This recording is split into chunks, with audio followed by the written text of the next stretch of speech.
put on makeup before today. I'm almost 40. I gotta learn how to apply makeup. Okay? Because when you're 39 and up, you need makeup to look this good. I don't just wake up this way. Okay? And this is a video about The Cure.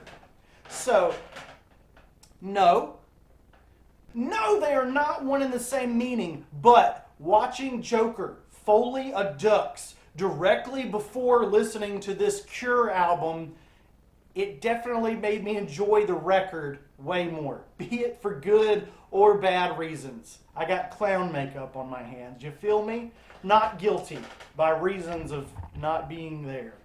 We've been anticipating these songs of the Lost World for 16 years, and this is the 14th studio record by goth, punk, and certainly rock band The Cure.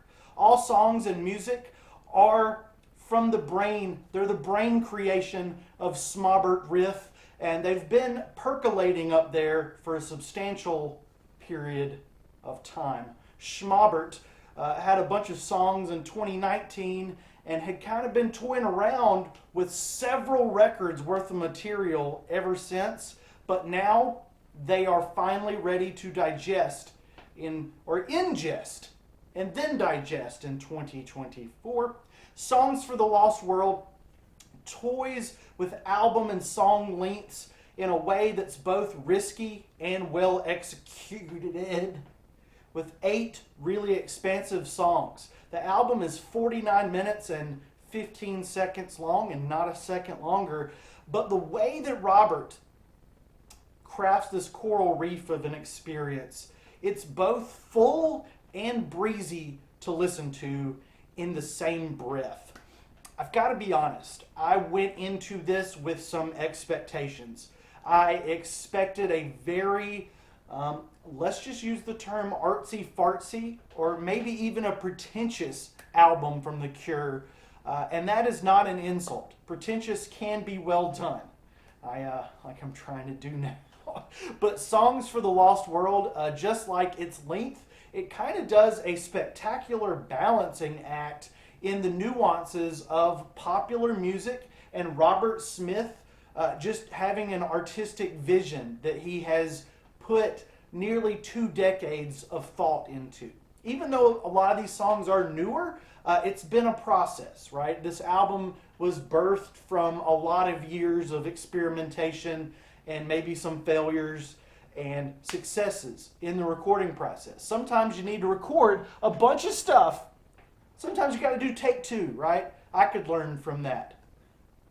The lead single, Alone, is a perfect introduction to the album without giving away the best of what this album has to offer, showing that a 7-minute song can have great flow, and an extended intro is best when combined with the track, not its own disembodied head or disembodied movement. I'm anti-interlude and I'm anti-prelude and outerludes and all those ludes. I'm anti-ludes. And The Cure make me happy on this rock album in that regard. They make me happy on this rock album with The Rock on the cover.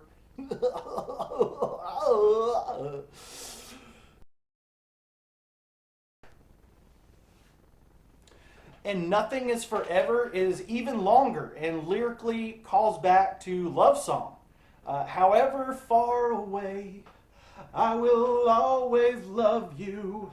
It's kind of a morbid love song with a bit of dark and light making its way into Robert's words. What are words? It's about a love that's old and frail, but still love. He will always love you. He will always love you. While Alone piqued my interest in this record, A Fragile Thing held it in its hands. It's a haunting melody and tears of catchiness that flow through my soul as I listen to Robert's words. The lyrics are the strength of this song. And in this one, he's actually quoting the other person, which can be done really well in songs. I'm thinking Matchbox 20 did this to good effect. Some people might have missed that. She said in Push. So Robert Smith, or not Robert Smith, Rob Thomas. We're getting our Robs mixed up. But she was pushing him around. It was the whole thing. But in this song, she's telling Robert, there's nothing he can do but sing these stupid words, but he can't actually fix the situation that they are in together. And that is just, it's hard. Did you know that, wait a minute, we got to stop talking about music for a minute. We got to talk about the album cover. Did you know that Robert Smith, he is the photographer of The Rock? Took a picture of a rock, and that was the album cover. Whoa! Mind-blowing stuff, right? I did a lot of research to get that little nugget. I called people up. I had to go out to Hollywood and track people down. I read it on the Wikipedia page of The Cure. I typed The Cure into Wikipedia. That's what I did. War Song powerfully examines a strained relationship again, and it's actually beyond the strain. They're bitterly at war with each other and in a lot of pain. This is where I start to feel a little bit more of the suffering that I felt when watching Joker Folie A Deux. The more torturous and painful parts of human existence are examined here. Some of the things that feel impossible to escape. War Song hits me like the most emotional parts of Joker, A Madness of Twos. Like Arthur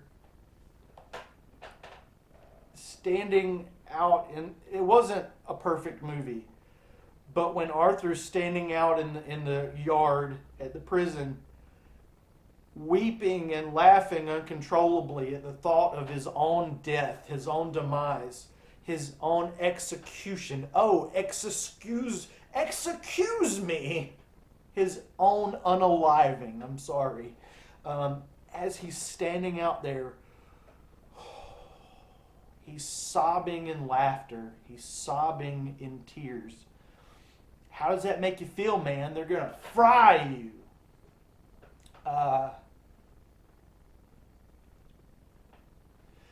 That is a tough thing to put in the middle of your record, like the message. It's a tough one to swallow, but it's a real one, and you gotta swallow it. That makes the transition into drone : no drone more incredible, as drone is heavier than I could have imagined anything on this record to be. It's an honest-to-God hard rock song, and I'm a sucker for you. I'm a living proof. So here we go again. And try as I might, I did peek a little bit at reviews. Not really. It's kind of on the Wikipedia again. While working on this review, there are complaints in the other reviews, which aren't important. This is the only review that matters. There's a lot of complaints about the extended intros of songs. They're pretty much on every track. And they are extremely long, just like Joker Folie A Deux is a long movie. And both movie and album could benefit from some edits.